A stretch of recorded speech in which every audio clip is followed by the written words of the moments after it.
નમસ્કાર મિત્રો, હવામાન વિભાગે ભારેથી ભારે વરસાદની આગાહી છે તે પણ કરવામાં આવેલી છે. ત્યાર પછી મિત્રો હવામાન વિભાગના જે નિષ્ણાંતો એ પણ છે અતિ ભારે વરસાદની આગાહી છે તે પણ કરવામાં આવેલી છે.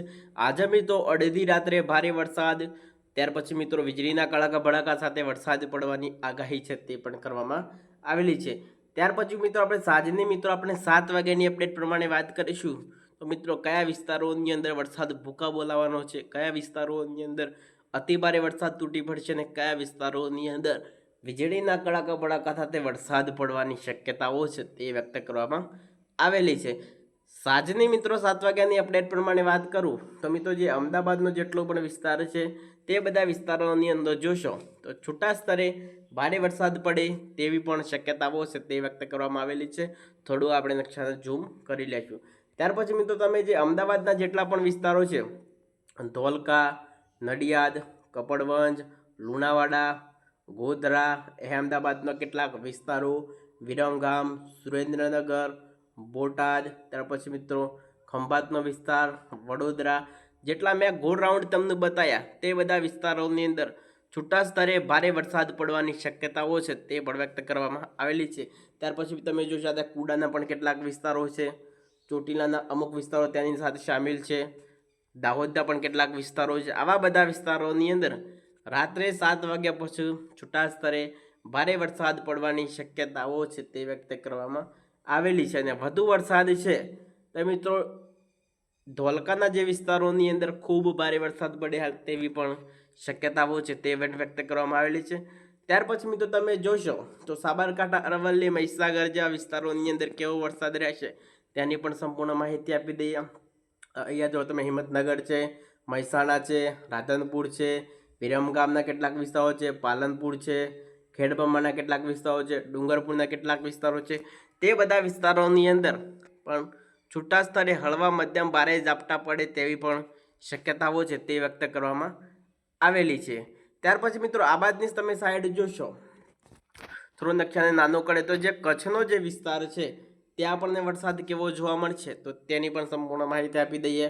તો આ બધા વિસ્તારોની અંદર વરસાદ પડવાની કોઈ શક્યતાઓ વ્યક્ત કરવામાં હાલ નથી આવી. પછી રાજકોટ, જામનગર, કોહા, નલિયા, ગાંધીધામ, ત્યાર પછી મિત્રો ખાવડા, ત્યાર પછી મિત્રો જે કચ્છના જેટલા પણ લગતા જે વિસ્તારો છે, હલવડ, આ બધા વિસ્તારોની અંદર કોઈ વરસાદની શક્યતાઓ છે તે વ્યક્ત કરવામાં નથી આવેલી. દરિયાકાંઠાના જે વિસ્તારોની અંદર કેવો વરસાદ રહેશે, ત્યાર પછી મિત્રો ઉના, જુનાગઢ, પોરબંદર, ત્યાર પછી મિત્રો જામનગર, પછી રાજકોટ પણ કેટલાક વિસ્તારો સામેલ છે. આ જે વિસ્તારો ગોળ રાઉન્ડની અંદર બતાવે ત્યાં પણ મિત્રો વરસાદ પડવાની કોઈ શક્યતાઓ, કોઈ આગાહી છે તે નથી કરવામાં આવેલી. અને જે ઉત્તર વિભાગના જેટલા પણ વિસ્તારો છે, પૂર્વ વિભાગના જેટલા પણ વિસ્તારો છે તે બધા વિસ્તારોની અંદર ખૂબ ભારે વરસાદ પડે તેવી પણ શક્યતાઓ છે તે વ્યક્ત કરવામાં આવેલી છે. ત્યાર પછી મિત્રો રાત્રે આપણે 9 વાગ્યાની અપડેટ પ્રમાણે વાત કરીશું. તો રાત્રે આપણને 9 વાગે વરસાદ કેવો જોવા મળવાનો છે તેની પણ સંપૂર્ણ માહિતી મેળવી લેવાના છે. 9 વાગ્યાની અપડેટ પ્રમાણે વાત કરી લેવાના છે. રાત્રે મિત્રો 9 વાગ્યાની અપડેટ પ્રમાણે વાત કરીએ તો ધોલકા, નડિયાદ, વડોદરા, ખંભાત, ગોધરા, બોડેલીના પણ કેટલાક વિસ્તારો છે, લુણાવાડા, કપડવંજ, અહેમદાબાદ, વિરમગામ, સુરેન્દ્રનગરના પણ કેટલાક વિસ્તારો સામેલ છે.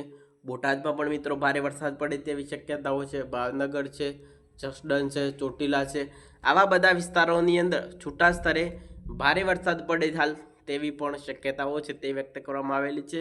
રાત્રે મિત્રો 7 વાગ્યાથી લઈ અને જે આ અપડેટ છે 9 વાગ્યાના ટાઈમની અંદર ખૂબ ભારે વરસાદ, છૂટા સ્તરે ભારે વરસાદ નોંધાય તેવી હાલ શક્યતાઓ છે તે વ્યક્ત કરવામાં આવેલી છે. અને રાત્રે મિત્રો દરિયાકાંઠે કેવો વરસાદ રહેશે તેની પણ સંપૂર્ણ માહિતી આપું. જે દરિયાકાંઠાનો જે વિસ્તાર છે ત્યાં પણ જોશો તો અત્યારે થોડું વાતાવરણની અંદર થોડું ચેન્જ થયું હોય તેવું આપણને જોવા મળશે રાત્રે 9 વાગ્યા પછી, બરાબર. તો રાત્રે તમે 9 વાગે જોશો તો જે વેરાવળ છે, ઉના છે, મહુવા છે, ઔરંગાબાદના વિસ્તારો છે, ભાવનગર છે, અમરેલી છે, જૂનાગઢ છે, ગોંડલ છે, જસદણ છે, આવા બધા વિસ્તારોની અંદર રાત્રે 9 વાગ્યા પછી છૂટા સ્તરે હળવા મધ્યમ વરસાદી ઝાપટા પડે તેવી પણ શક્યતાઓ છે તે પણ વ્યક્ત કરવામાં આવી છે. અને આ સાઈડ તમે જોશો સુરત, વલસાડ, દીવ દમણ, દાદરા નગર હવેલી, તે બધા વિસ્તારોની અંદર ભારે વરસાદ પડવાનો છે. જે દરિયાકાંઠાનો જે વિસ્તાર છે, કચ્છ લગતા જે વિસ્તાર છે ત્યાં છૂટા સ્થળે હળવા મધ્યમ વરસાદી ઝાપટા પડવાની હાલ શક્યતાઓ છે તે વ્યક્ત કરવામાં આવેલી છે. 9 વાગ્યા પછી તમે જે ગાંધીધામનો જે વિસ્તાર છે ત્યાં પણ મિત્રો છૂટા સ્થળે એકાદું ઝાપટું પડે તેવી શક્યતાઓ છે. રાપરમાં પણ એવું તમને જોવા મળશે. ઉડામાં પણ મિત્રો છૂટા સ્થળે ભારે વરસાદ પડે તેવી શક્યતાઓ છે. સુરેન્દ્રનગરમાં પણ મિત્રો છૂટા સ્થળે હળવા મધ્યમ વરસાદી ઝાપટા પડવાની શક્યતાઓ છે તે વ્યક્ત કરવામાં આવેલી છે.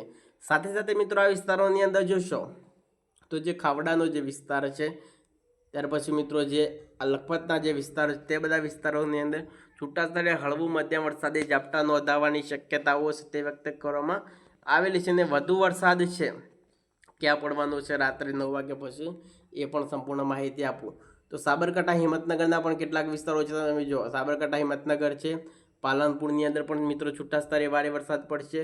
ઉદયપુરમાં પણ જો ત્યાં પણ મિત્રો છૂટા સ્થળે ભારે વરસાદ પડશે. પાલનપુર, સાબરકાંઠા, ઉદયપુર તે બધા વિસ્તારોની અંદર રાત્રે 9 વાગ્યા પછી ભારે વરસાદ પડે હાલ તેવી પણ શક્યતાઓ છે તે વ્યક્ત કરવામાં આવે છે.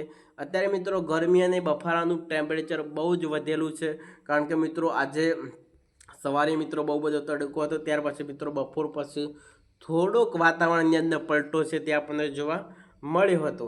ત્યાર પછી મિત્રો તમે ભીલમાલના જે વિસ્તાર છે અહીંયા તમે જોશો તો જે ભીલમાલ જે વિસ્તાર છે એ તમને જે પીળો કલર થોડો આછો પીળો દેખાય છે તે ભાગોની અંદર છૂટા સ્થળે ભારે વરસાદ પડે તેવી પણ શક્યતાઓ છે તે વ્યક્ત કરવામાં આવેલી છે.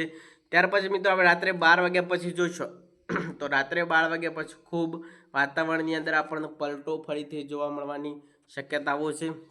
ત્યાર પછી મિત્રો ગાંધીધામ છે, ખાવડાના કેટલાક વિસ્તારો છે, સુઈગામ છે, હલવડ છે, પાલનપુર છે, મહેસાણા છે, અહેમદાબાદ છે, ડુંગરપુર છે, ઉદયપુર છે, મંદરોસરના વિસ્તારો છે, દાહોદ છે, આ બધા વિસ્તારોની અંદર રાત્રે 12 વાગ્યા પછી પણ મિત્રો છૂટા સ્થળે હળવા મધ્યમ વરસાદી ઝાપટા પડવાની હાલ શક્યતાઓ છે તે પણ વ્યક્ત કરવામાં આવેલી છે. અને રાત્રે મિત્રો સાથે સાથે મિત્રો પવનની તીવ્રતા સાથે વીજળીના કડાકા ભડાકા સાથે વરસાદ પડવાની શક્યતાઓ છે તે પણ વ્યક્ત કરવામાં આવેલી છે. અમુક જગ્યાએ મિત્રો ગ્રામ્ય વિસ્તારોની અંદર મધ્યમ વરસાદ પડે, અમુક જગ્યાએ મિત્રો ભારે વરસાદ પડે, અમુક જગ્યાએ મિત્રો અતિ ભારે ઝાપટા પડે તેવી પણ શક્યતાઓ છે તે પણ વ્યક્ત કરવામાં આવેલી છે. હવામાન વિભાગની આગાહી પ્રમાણે વાત કરીએ તો હવામાન વિભાગની જે આગાહી છે તે કઈ તારીખથી ચાલુ કરવામાં આવેલી તો મિત્રો 4 તારીખથી લઈ અને મિત્રો 9 તારીખના જે તારીખોની અંદર ખૂબ ભારે વરસાદ પડવાની શક્યતાઓ છે તે વ્યક્ત કરવામાં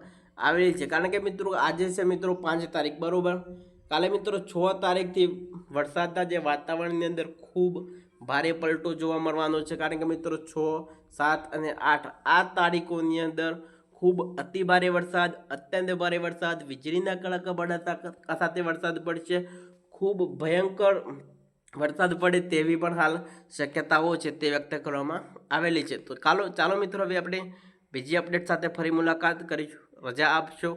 વંદે માતરમ. અને ચેનલ ઉપર પહેલીવાર વિઝિટ કરી રહ્યા છો તો 2 હાથ જોડીને મારી નમ્ર વિનંતી છે ચેનલને સબસ્ક્રાઈબ કરી દેજો અને વિડીયોને લાઈક કરવાનું ના ભૂલતા. આજે મિત્રો તમારા સપોર્ટથી આપણી ચેનલની અંદર આજે 12K સબસ્ક્રાઈબર પૂરા થયા છે. એટલે કે મિત્રો આપણી ચેનલની અંદર અત્યાર સુધીની અંદર 12,000 સબસ્ક્રાઈબર આપણે પૂરા થઈ ગયા છે. કારણ કે મિત્રો તમારા સપોર્ટથી જ આ બધું મેં હાસિલ કરેલું છે. તમે ના હોય તો આપણે 0 હતા.